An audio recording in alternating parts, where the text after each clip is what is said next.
by Mohammed Wilkerson. We believe it out here. Let's turn up the night, y'all.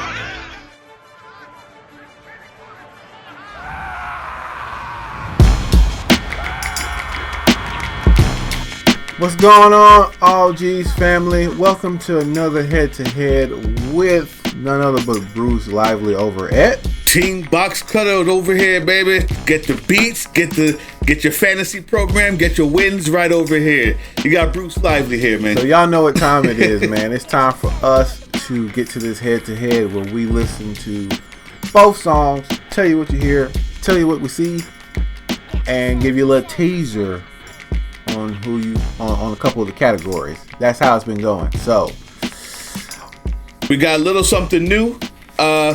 Today we're gonna try something out. You guys are gonna hear this sound.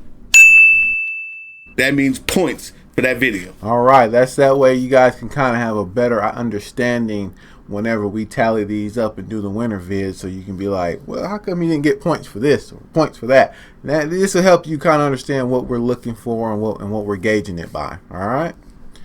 So first up, we have Rino, No Redemption. Oh, fire!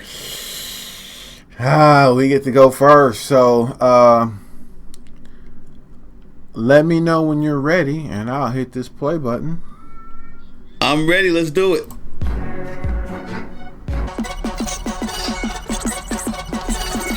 Hey, was that Bernie Sanders in the front? Woo! Wait a minute. First of all, just so you know, people may not hear this on the computer speakers, but with the headphones, you hear the panning going on with that symphony, with the violin music from ear to ear. This is some pretty good production. That bass drum sounds full. I'm gonna let you know, most of Rino's stuff does not sound like this. Just to be honest with you, like, I know he does it purposefully. It sounds underground. It sounds unmixed. This does not. I like that sound. I like the violin sounds. I like how they do the panning. Unorthodox. Pretty cool so far. Rino looking up, boy. All right. I don't know if that was Bernie Sanders, though. You can go back if you want.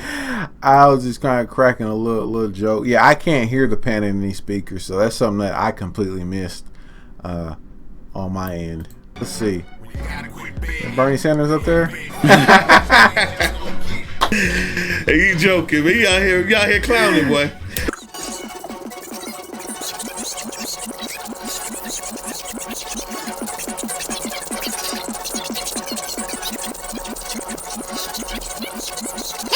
All right. Okay. All right, Rino. Wow. All right. Already, we only 30 seconds in. This is how you doing it, huh?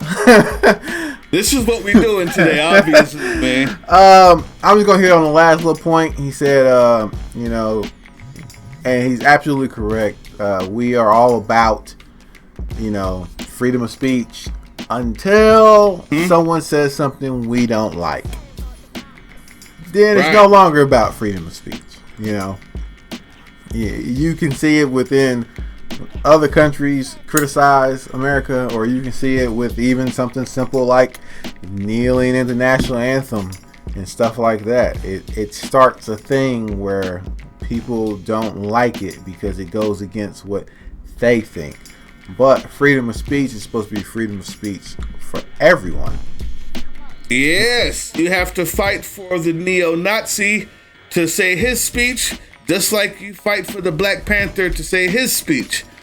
The only way freedom of speech works is if all people get to speak, and in the battleground of ideas, the one who wins is the one that gets adopted. There you go. So, thank you. That's how it works. Thank you very much. That's exactly how it works. So you can be upset. I'm a proponent of that. You can be upset at somebody for saying something, but it's just like I'll give you a quick example.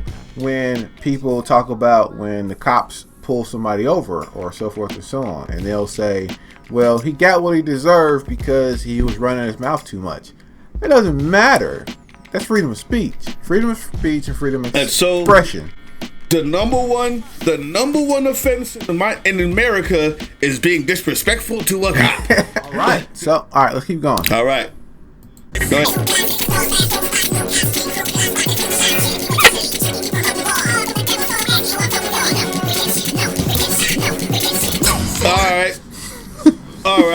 So we got some points changing of the skill and style. For the first time, he starts to play with the words. I have a problem. We got some content in there. It's culturally significant. I have a problem telling people not to vote. So I have a problem with that. But guess what? He's speaking what a lot of people are feeling, and that gets cultural content points. Very much so. Yes, it does. All right. Go ahead.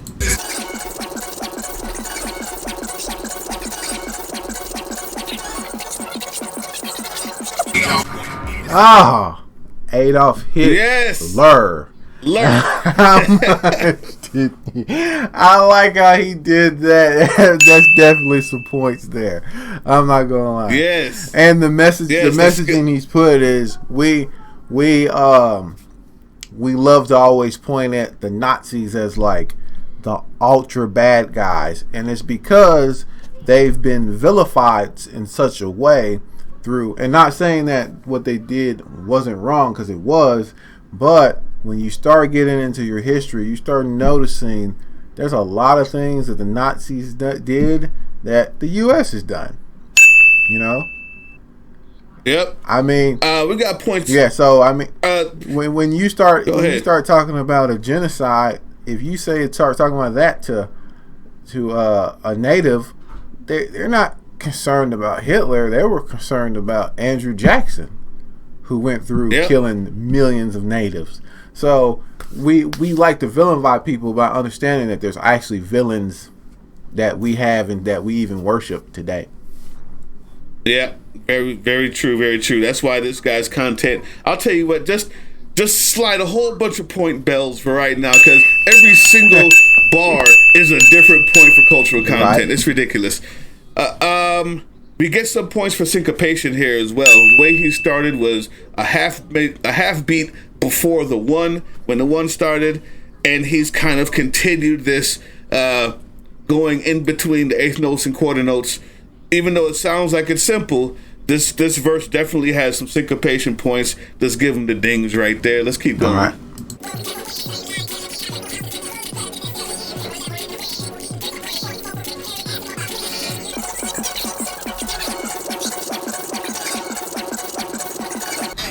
I always wondered what they meant. We want our country back. From what? The only reason you say that is because a black guy became president. You don't recognize your country anymore. Right. The truth is, you never lost your country. He's still a democratically elected politician. But the poor black people and Latinos you're looking for that you think have it, they never had it. They're about to get rid of your health care. Yep. Rich people get lower taxes, and you still don't have your country back. Good going, guys. Great voting. All right, you ready? Yeah, man. I'm sorry. Go ahead.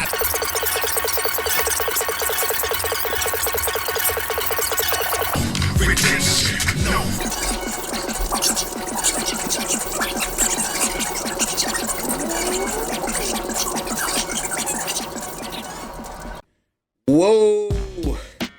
Yeah, that's why we pretty much knew we was just gonna be losing on the cultural content, because this guy, every single bar was a different thing. But there's a problem you talked about before, which is just naming bad stuff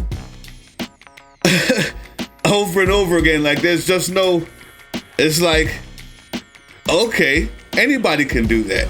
You're just gonna you're just gonna name 3 verses of bad stuff. There's no way to help it. There's no redemption, as it were. And there's nothing you can do. So just give up, fail, stay home, and get yourself together. That's it. And it's like, man, that seems unproductive at best, destructive at worst, believe it or not.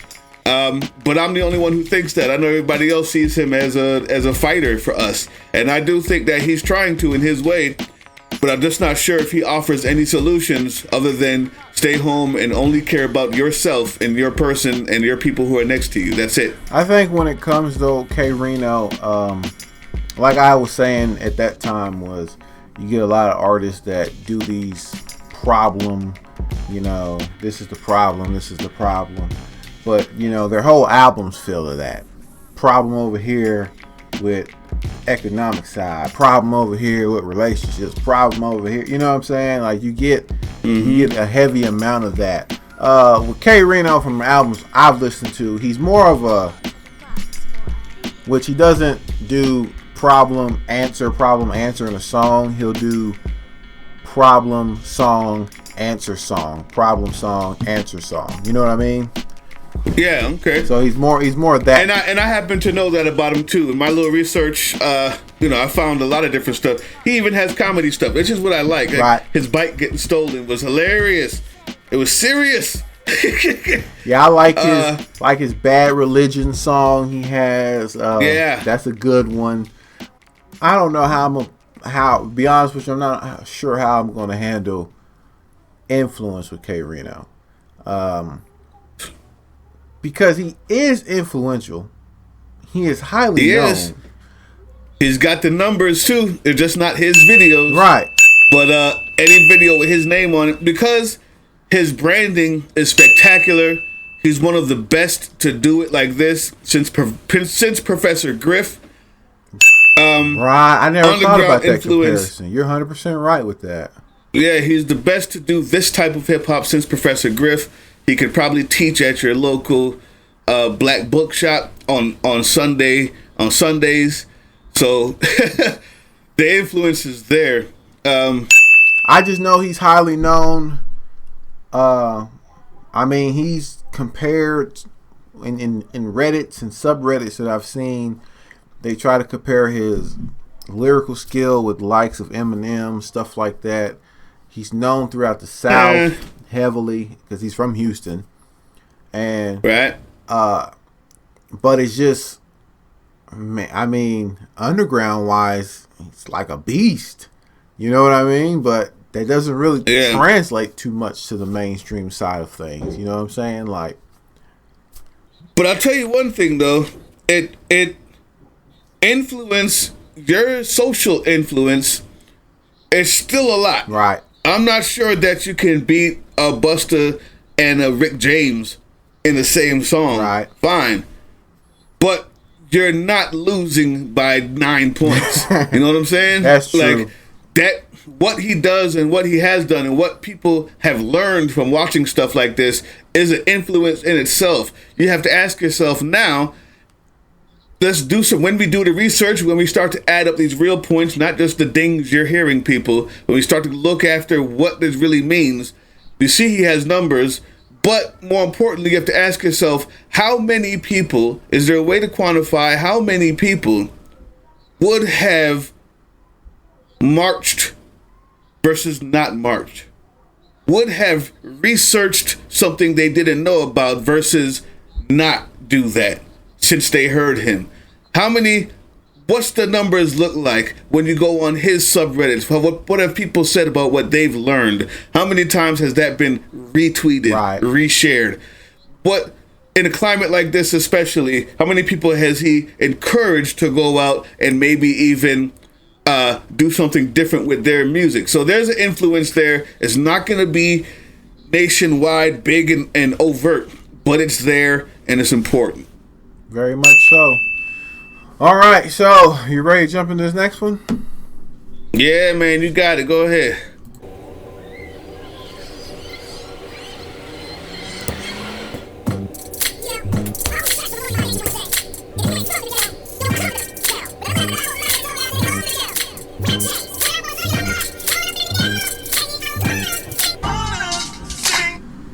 Wait a minute, stop right there. Looking for the cute chicks. Looking for the cute chicks. Hey, listen, man. Musicality, we talking about In the Ghetto with Rick James. These are all live instruments, of course, have been sampled, but You're not taking into account that tambourine in the background that you're hearing every fourth bar. You're not taking into account that slap snare. The timbre is always what we talk about with producers. Dr. Dre does it. Timbaland does it. Neptunes have a specific timbre. This producer did it again. This, just the snare drum alone, that clap is not on the original record. That tambourine in the background is not on the original record. Those keys, vibraphone style keys, what do you call it? The Rhodes keyboard style keys is not on that original record. Musicality going up. Points. And Rick James singing, man. Stop that. Harmony, melody, we got it. Let's go. What you got? Oh, that's it.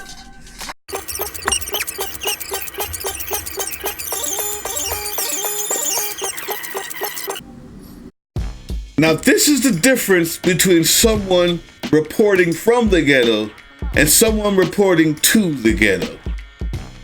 This is Busta in the midst of it, talking about why we feel the way we feel, why they feel the way they feel. You see the cop hit the guy in the stomach. You talk about, you see, we smoking on them cancer sticks, and it's not seen as, well, you need to stop smoking those cancer sticks. He's saying, this is what it is here. This is how we grew up here, and you're about to find out why we act the way we act here. He's reporting from the ghetto, not to the ghetto, and that means something. Yeah, you just took the words right out of my mouth. I was going to use that whole smoking cigarette thing, but you're absolutely right. Awesome, let's go.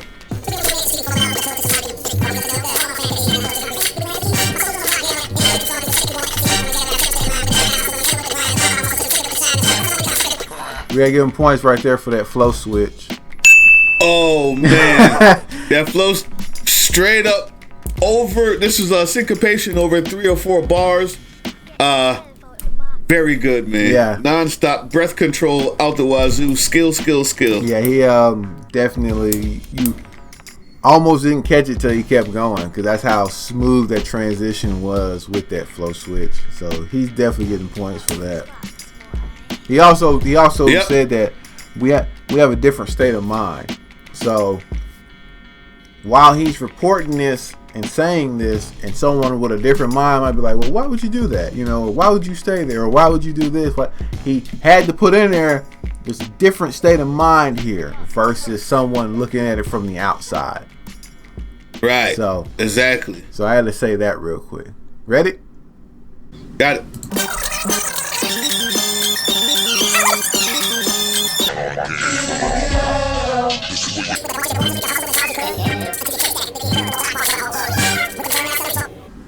Okay, let's talk about that style, that skill that he just showed right there. Really, it's not like it's hard, although he is going to get difficulty points simply because of how much breath control this guy has. It's almost not human. But sitting there singing the parts that go, in the ghetto, in the ghetto. He started a whole new rhyme scheme that was just musically fluid. You had to hear it again and realize, oh, wait a minute. That was something he just did on purpose with this turning the singing and putting it into the rhyme every bar or every second bar or something like that. Pretty cool. I think it's not the first time it's been done in hip hop, but it is a change up and it does work. Yeah, it's flow musically. Flow and skill. It shows flow and skill for sure. Yep. All right. Go.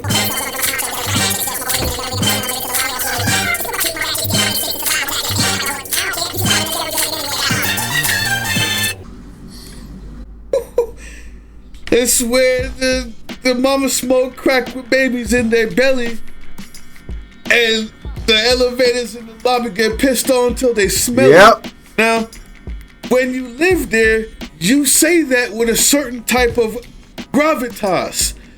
Someone else looks at it and goes, man, what's wrong with these people? When you live there and you see it, you say, it's not done with judgment. It's done with, this is how it is. Once again, like, yeah, I don't like that. Nobody likes that. We don't want that. But you might think that the ghetto is sweet. Allow me to remind you why it is we do the things we do, because these are the things we see every day. Yep. The janitor doesn't come around our spot for free. The super doesn't come fix the toilets. Nobody's here to give housing to the homeless, so they pee right there, where the kids are at. Right there. Plus, he had a little. You try to live like that and tell me, why don't you change? It's done with a different inflection, and I love that type of talking. It's not going to be socially, as socially responsible as K Rino was, but it gets a couple points. It's not going to be 10 to 1, like I say. You know what I'm saying? It's not going to be down 9 points there. That's for sure. I like this little part here also where he shows a little boy walking. And when he's walking, they show the guys on the block, and he refuses, the guy's chain and stuff because he's trying to bring them in on what they're doing. And he's like, nah. So he's showing that when he's talking about like your survival instincts and stuff like that. So he's even sitting there showing you that this little boy even understands what it means for me to put that chain on and sit with these guys on the block. You know what I'm saying? Right. So I like that part. And yeah, man, that's beautiful. That's beautiful because it shows you that there's not just one thing happening in the ghetto. Right, exactly. There's kids going to school trying to make it out as well. Bingo, exactly. It shows the different elements of the ghetto itself is being shown. So the video creativity is definitely on point. On point with that video creativity, that's for sure. All right.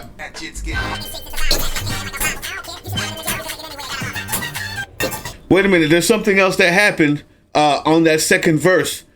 If you listen very closely, behind the beat, there's a new snare click that happens. That's called a side stick. That's happening.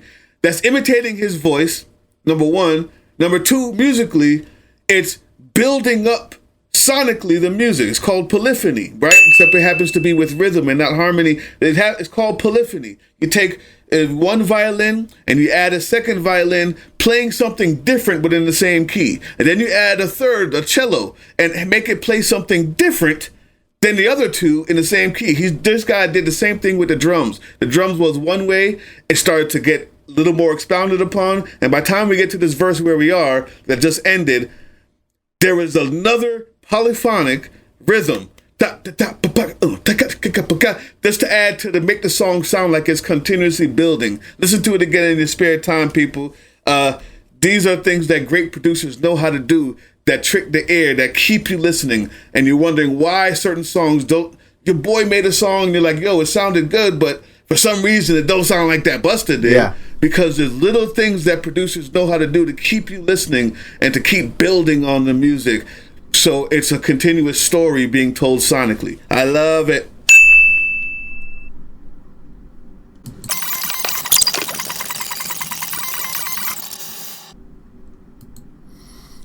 All right, so beautifully shot video, 100%.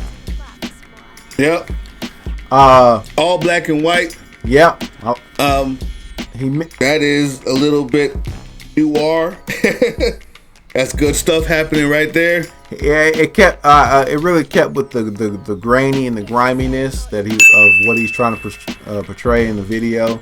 So strategically used. I enjoyed it. We're going to get into, there's definitely culture points here for sure, because he is really letting you know, he's bringing you that inside perspective of the ghetto, but also letting you know that there's a different mindset here. So while you may be looking from the outside thinking, why these people do that, why we do this, like Bruce said earlier, why you pissing in the elevator? Well, like he said, Super's not coming to fix the toilet, you know what I'm saying, or so forth and so on. So if you go outside and you just go try to take a leak, cops roll by to pick you up for it. You can't do that. Another part of that is there's no housing for the homeless. Right, there's no housing for the homeless. You're absolutely right. So these type of things are what's happening and what's going on in this environment. And he's not sitting there trying to say that this is just He's basically letting you know, like, this is how tough it is to actually survive here. These things that I'm explaining to you. So before you judge, before you judge a people, understand that these are some of the toughest people that you'll ever come across for being in this environment. Let's go, man. Busta Rhymes. I think we know who wins the content. Skill, on the other hand, is a little bit closer than I thought it would be. So far, I mean, these are just rough estimates, people. We're not done calculating and all that stuff for the winner video, but you heard how it went. You saw the head-to-head. Musicality, I gave another extra point for how Rino used that crowd voice in his hook in the chorus. It sounded pretty good. Man, flow and skill-wise, me personally, I enjoyed Busta's song, but that's the whole reason why it's put together that way, to be enjoyable, to where Rino's is more of kind of like a lecture. You're meant to learn something from what's being said. So if he, to me personally, if he added too much in there that would divert your attention, you wouldn't be able to get the messaging within its full. But if I'm going to say what I want to listen, what song would I want to listen to and enjoy, it would definitely be Busta Rhymes' songs. And there's places for both, right? So we have to judge it without bias. And that's why we have content and skill in two different categories. So, because even though I love Busta's content, honestly, I don't think there's any way he gets over a 5 compared to 3 verses of Rino switching his content of culturally, socially significant things every single bar. You're just not gonna get there no matter how much you're from the ghetto. Took you from inside of a state to a country to out of the country to inside a political system, inside of a religious system, and I mean he was everywhere with it. You know what I'm saying? Yep. Everywhere with that. So definitely there's no fighting that there. That saxophone at the end of Busta's joint, we talking points. Yeah, it's nice. That's real nice. You already know. I like that. I really like that whole. Man, but you can't beat live instrumentation, man. It just sounds so good. Can't beat live instrumentation, Doug. Now, the difference is it live? Because I heard scratching in it. It could have been a recording of a saxophone solo being put in, but I can't prove that or disprove it. It sounded live to me, so I'm keeping it. I say keep it live. It sounded live to me, too. Like I said, I got the speakers, so I don't hear a lot of stuff. But yeah. Well, no. Either way, it's somebody played it live. It's just whether or not they pre-recorded it and scratched it in, or if they were doing it live. But I did hear the scratches in between each little breath mark or whatever. So either way, it's a live saxophone, man. That goes into Musicality. Once again, though, I thought that Rino was going to really falter with the Musicality, like his usual beats and recording. This one was actually up to par, up to snuff, so he's not gonna fall back that far. Okay, good, man. I guess it's up. That's the preview. That's the preview, man. That's it. Y'all heard it here first, head to head. Get ready. Y'all have y'all winner video on Friday. Okay? Leave who you think won. Right down there in those comments, you heard the dings. You heard what we said, where the points lie. You probably have an idea in your head who you think won already. Put that down there. Get down there. Also, be on the lookout for the live streams over at Team Box Cutter. Okay?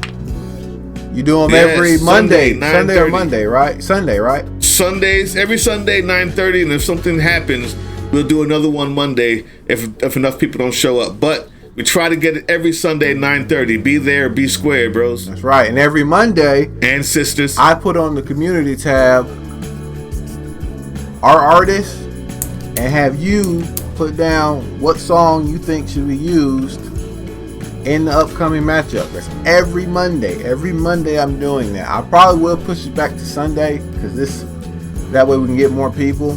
But that's what I've been doing. So like we said, this relies on you guys. We're just here to do this right here. We got our system and we judging. But y'all picking the songs and y'all have already picked the artists. Don't forget as well, y'all. Both teams that come watch this, you have subs. For upcoming matches, you have subs to throw in. Don't forget them. Yeah, don't do that. I see some subs in our near future. To be honest with you guys, people, we've been riding high with the 3-0, but I see some subs in our near future, man. That I do not want to get complacent because after going through these weeks, I looked back again and saw who we have to battle in the next couple of weeks. And we're looking. We might need some subs there, Team Box. Cause don't trip. That's why you see Josh over there always happy, not tripping. The fact that he may have lost last week never seems to bother him because he knows it's a 16-week season.